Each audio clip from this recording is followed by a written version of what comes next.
Although the city had a long reputation as a musical mecca, in the 1920s, New Ulm's reputation reached a new level as the sounds of the city's bands spread far and wide through the new media of radio and records.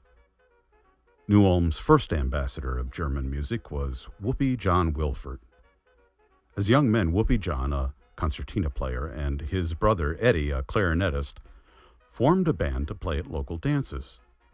As his reputation as an entertainer grew, Wilford headed to a bigger stage in the Twin Cities in 1924, when he began a regular broadcast on WCCO radio and signed contracts with national recording labels.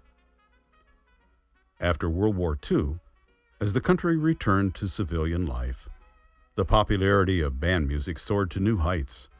Harold Leffelmacher's Six Fat Dutchmen was named America's top polka band for 7 consecutive years by Downbeat magazine. Fez Fritchie's Goosetown Band and the Babe Wagner Band also became nationally known stars. All told, 18 professional bands had local roots, playing dances throughout the Midwest, performing on radio, and producing best-selling records. Cashing in on the trend, George Neuwirth built a magnificent ballroom on Center Street, complete with a dance floor, bar, bowling alleys, plus dining and reception rooms. On opening night, October 15, 1947, Jimmy Barnett's 12-piece orchestra serenaded the audience. Geneva Leffelmacher, Harold's wife, called George's one of the greatest ballrooms in the U.S. and one of the finest dance floors. Every night, this neon-lighted mecca drew as many as 1,000 polka fans to hear big bands like Tommy Dorsey and Harry James, or local favorites like Emil Domeyer and Guy DeLeo. City leaders decided to capitalize on the popularity of the music, and in 1953 started a street celebration known as Polka Day. That night, following a parade with more than a dozen bands, 15,000 people danced into the wee hours of the morning on Minnesota Street to the sounds of 7 orchestras.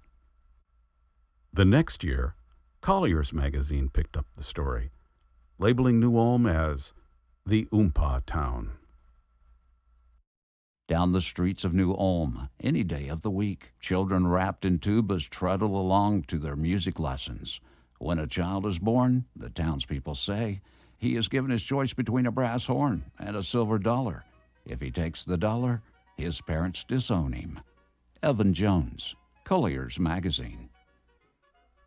A Collier's photographer captured the spirit of the town by lining up 512 musicians for a mass picture, and still missed 12 local bands.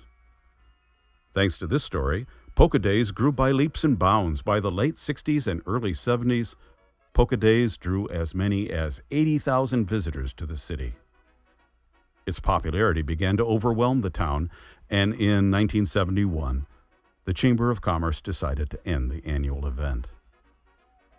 Now, after years of silence, George's Ballroom is open again on special occasions. And on any given day, the sound of music can still be heard on the streets of New Ulm.